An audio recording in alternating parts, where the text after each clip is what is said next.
안녕하세요. 뻘지연구소의 뻘짓입니다. 여러분, 혹시 1년 전에 한성컴퓨터 수랭 노트북 했던 거 기억나세요? 굉장히 참신했는데 노트북에 수랭 펌프를 붙인 녀석이었죠. 근데 이게 물을 빼려면 노트북을 탈탈 털어야 되고 호스도 금방 빠지고, 그래서 아이디어는 좋았는데 개선할 부분이 꽤 보였거든요. 이번에 신세대가 나왔다고 그냥 보내주셨습니다. 편의성이나 디테일이 개선되었다는데 함께 같이 살펴보시죠. 일단 디자인 화이트예요. 아니, 화이트 노트북, 특히 고사양 화이트 노트북은 흔치 않은데 예쁘고요. 로고도 이거 한성 게이밍 브랜드 로고인데 나름 잘 어울리고요. 뒷판도 보면 흰색으로 되어 있어요. 디자인 자체가 약간 그 스타워즈 스톰트루퍼 그 느낌이죠. 상판을 닫았다가 열었을 때도 안정감 있게 무게를 지탱해 주고요. 그리고 이게 라이트 바라는 게 있거든요. 후면에 일자 형태로 라이팅이 나고 전면 하단에도 멋스럽게 RGB가 나옵니다. RGB 감성이 좀 있어요. 물론 원하지 않다면 이렇게 끌 수도 있고요. 내부 디자인도 꽤 괜찮은데 일단 힌지가 이거 전작은 좀 불안했거든요. 지금이 확실히 더 낫고요. 여기 상단 디자인과 전원 스위치, 이 십자 표시로 되어 있는 게 아까 화이트 디자인, RGB까지 다 합쳐지니까 와, 디자인적으로는 게이밍이면서도 깔끔하고 감성까지 챙겼다는 생각이 들더라고요. 키보드도 방향키 제대로 다 들어가 있죠. 그래서 첫인상은 되게 좋아요.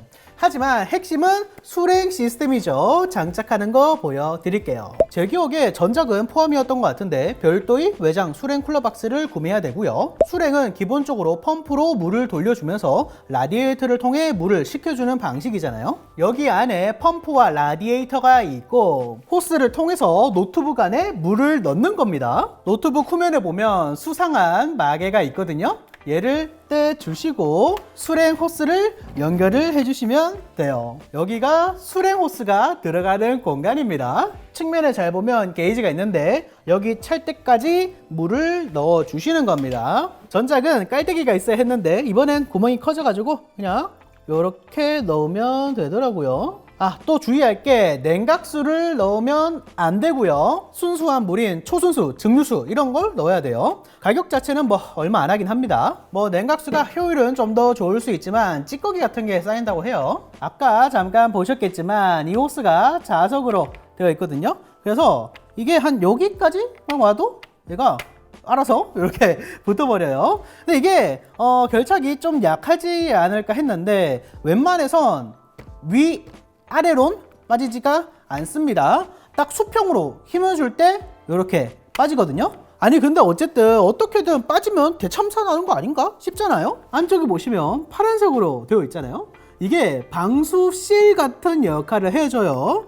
제가 이렇게 눌러보면 들어가죠. 그래서 노트북에 결착했을 때 딱 눌리면 물이 들어가고 호스가 빠지면 얘가 튀어나와서 물이 더 이상 흐르지 않게 해주는 거죠. 그래서 이런 부분에서는 의외로 설계를 좀 했다. 특히 전작은 저 호스 기밀성이 되게 약해가지고 쓱 뽑으면 그냥 호스 자체가 뽑혔거든요. 근데 얘는 이게 힘으로 빼도 그런 게 없어요. 퀄리티 자체는 확실히 더 올라갔어요. 물을 움직여야 되니까 펌프 자체에도 전원을 공급을 해줘야 되는데 전적과 마찬가지로 펌프에 전원을 먼저 꼽고요. 얘를 노트북에 꽂아주고 그 다음에 원래 어댑터 있죠? 얘를 펌프 쪽에 꽂아주면 결국 벽 전원은 요 어댑터 하나로 다 되는 거죠. 대충 이런 느낌이라 보시면 되고 편의성에 나름 신경을 쓴 모습이죠. 그리고 당연히 난 그냥 공랭 그대로 쓸 거야 하면 수랭 펌프 없이 그냥 어댑터를 그대로 꽂으셔도 되고요. 수랭 펌프를 연결했다면 전용 소프트웨어가 있거든요.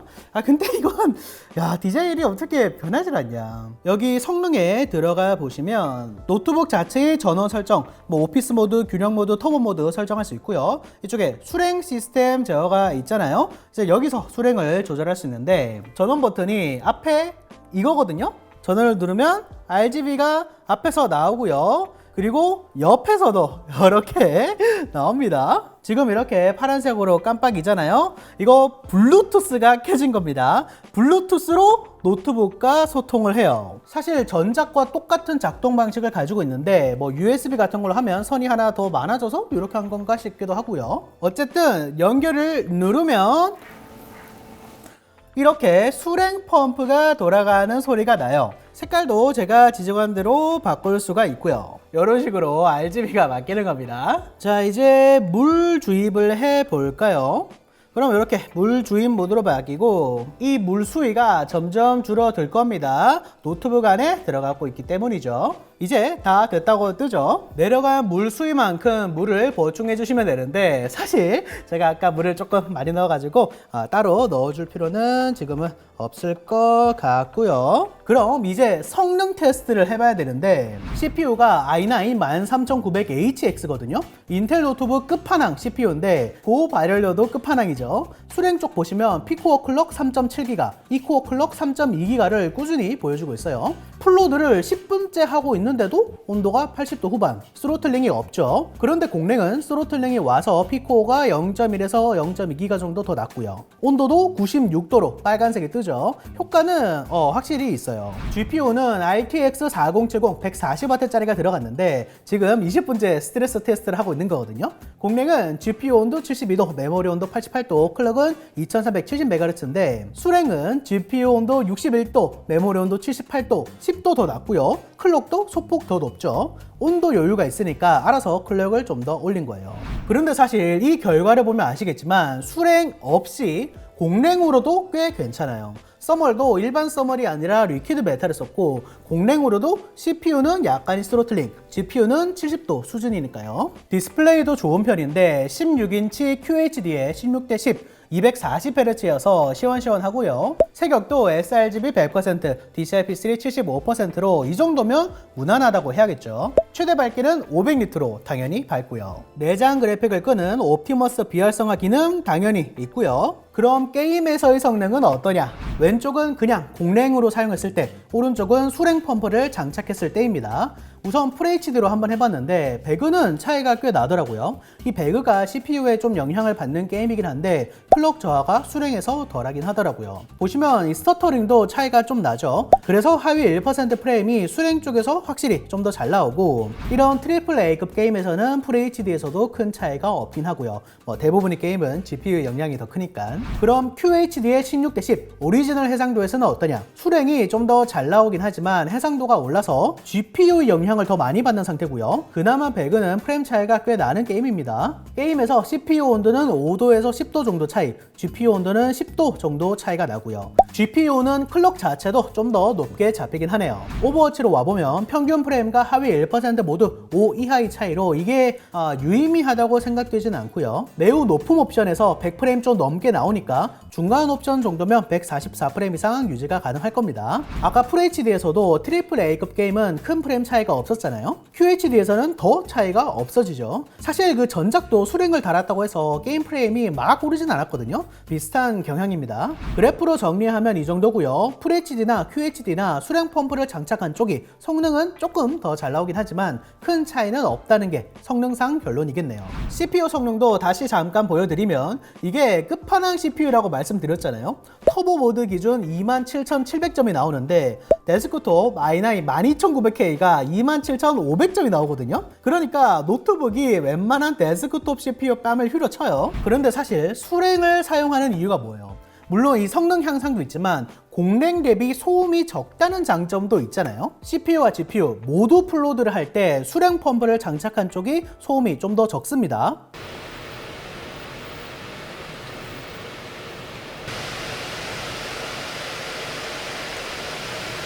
그리 큰 차이는 아니지만 확실히 효과가 있죠. 그런데 아이들, 그러니까 그냥 가만히 있을 때는 수랭 쪽이 소음이 더 높아요.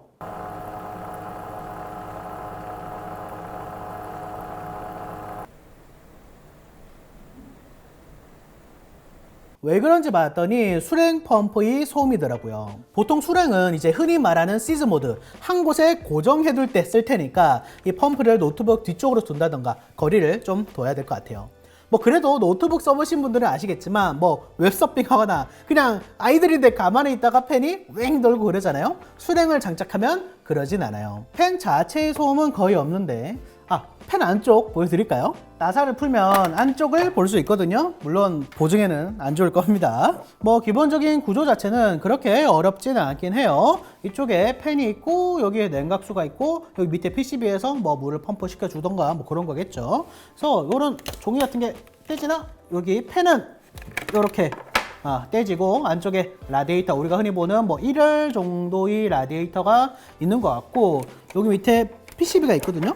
얘도 뭐 우리가 흔히 보는 그런 PCB가 들어 있는 겁니다. 그래서 얘 펜도 이렇게 떼져요. 그래서 일반적인 우리가 PC에서 쓰는 4핀이 들어가 있는 걸 볼 수가 있죠. 펌프는 여기 작게 아래에 위치하고 있네요. 그래서 결론적으로 수랭이냐 아니냐 당연히 차이는 있지만 생각보다 큰 차이는 없었어요. 이 제품 자체의 완성도는 높은 편이긴 하거든요. 분해서 보여드릴게요. 그 전에 수랭 호스를 빼야겠죠. 지금 펌프가 돌아가고 있는 상태고 제가 물 주인 모드를 눌러놨거든요. 그래서 물이 무조건 흐르고 있는 상황이에요. 여기서 이 선을 한번 빼보면 어떨까? 이런 생각이 들더라고요. 그래서 과연 작동이 잘 되는지 한번 봅시다. 지금 돌아가고 있는 소리 약간 들리실 텐데, 자 빼봅니다. 지금 약간 물 흘려. 빼면 와 다시 붙이면 물이 흐르고요. 얘를 빼면 지금 물 흐르고 있는데 빼면 바로 멈추죠. 그러니까 이게 약간 덜덜덜 상태에서는 아무래도 결착이 미세하니까 이렇게 물이 조금 흐를 수는 있지만 충격이나 이런 걸로 인해서 빠졌다. 와, 요거는 확실히 잘 되긴 되네요. 생각보다 괜찮은데? 그런데 문제는 여기 노트북 안에 남아있는 물이 문제잖아요. 사실 이대로 들고 다녀도 상관없어요. 왜냐? 제가 아까 보여드렸다시피 여기 방수 처리가 되어 있기 때문에 이 상태로 그냥 내려도 물이 흘러내리지 않습니다. 이 배수 어댑터라는 게 생겨가지고 이 호스가 들어가는 부분에 이렇게 딱 끼우면 되거든요. 이제는 노트북을 뒤집기만 하면 안에 있는 자료물이 나오는 거죠. 이거 합판 분해는 좀 쉬운 편인데 여기를 살살 뜯으면 바로 열립니다. 그래서 난이도는 굉장히 낮다고 볼 수 있고 이쪽 보니까 이미 서멀패드가 하나 붙어 있죠. 이쪽이 아마 SSD가 있는 쪽일 겁니다. 보시면 쿨링 솔루션이 와 엄청 좋아요. 이게 사실 무게가 2.6kg이기 때문에 쿨링 솔루션이 좋을 수밖에 없죠. 화이트 파이프가 굉장히 많은데 뭐 CPU, GPU는 마찬가지고 요 밑에 요 한재 보세요. 램을 위한 거거든요. 그래서 와 생각보다 히트파이프 구성이나 이런 것들이 좀 괜찮다 이런 생각을 좀 하게 되고요. 야 그리고 보시면 펜이 서로 반대로 달려 있어요. 하나는 흡기, 하나는 배기로 되어 있어 가지고 요것도 좀 재밌는 방식이 될 것 같고요. 그리고 마지막으로 이 수레 호스, 이게 전작도 그랬지만 야 이게 되게 작고 효과가 있겠어 싶었는데 효과가 있죠. 보시면 뭐 CPU, GPU, 메모리까지 모두 히트파이프에 닿아있기 때문에 수랭이 다 쿨링을 해준다고 보시면 되고, 그리고 이거 보시면 뭐 분해하지 말라 되어 있잖아요. 이게 이 고성능 노트북은 보통 성능을 위해서 이 히트파이프까지 다 제거를 하고 서머를 새로 바르는 경우가 있는데 얘는 그러지 않는 게 좋습니다. 리퀴드 메탈이 발려있기 때문에 그 전도성이 있어가지고 이 쇼트 날 가능성은 있지만 열 전도율이 훨씬 높은 그런 서머리라고 보시면 되거든요. 그래서 분해하다가 여기 뭐 기판에 메탈 흐르거나 하면 바로 날아가니까 조심하시고요. M.2 슬롯은 여기 두 개가 있고 기존에 장착되어 있는 거는 삼성 PM91A고요. 쓰기 6700, 쓰기 5000까지 나오는 좋은 SSD고 배터리는 97.5W가 들어가 있네요. 크기는 작은데 두께가 꽤 있는 편입니다. 그래서 그런지 오래가요. 보통 게이밍 노트북들 성능 모드에서 1시간 정도인데 얘는 1시간 30분을 갔고요. 효율 모드에서는 2시간 40분이 갔습니다. 전작 대비해서도 개선이 많이 됐고요. 심지어 모두 칩셋까지 이렇게 쭉 튀어나와서 귀엽게 되어 있네요. 포트도 구성이 되게 다양하고 여기 썬더볼트 4 단자도 있어요. 근데 그 USB PD 충전은 안 되더라고요. 배 같으더라도 천천히라도 되면 좋지 않나? 개인적으로 약간 아쉬운 부분들은 터치패드 위쪽에 여기 LED가 있어요. 그래서 제가 키보드를 안 쓸 때 이렇게 불이 들어옵니다. 이게 엄청 맑아가지고 밤에 눈이 비셔요. 터치패드 끄고 사용하시는 분들 여기 살며시 막아둬야 될 것 같아요. 기계식 키보드가 아니라는 점이나 웹캠 화질도 별로고 물리적으로 끄는 버튼이 없는 것 정도가 아쉬운 점이 되겠네요. 가성비도 살펴봤는데 i9 13세대 RTX 4070 조합으로 보니까 제일 저렴한 게 한성이고요. 그 다음도 한성이고 그리고 이 모델이에요. 그래서 가성비는 어느 정도 있다고 평가할 수 있겠습니다. 수랭 키트 없이 써도 준수하고 시즌 모드로 그냥 기숙사나 숙소 같은데 고정해두고 쓰시는 분들에게 좋을 것 같습니다. 이 수랭이 조금 걱정이실 분들이 있을 것 같은데 보험 가입은 따로 없고 1년 내 누수 시 AS는 해준다고 해요. 이게 조금 그렇긴 한데 전작이 좀 팔렸거든요. 근데 터졌다는 말이 없는 거 보면 좀 뭐 괜찮은가 싶기도 하고요. 자, 영상 시청 감사하고요. 그럼 다시 봅시다.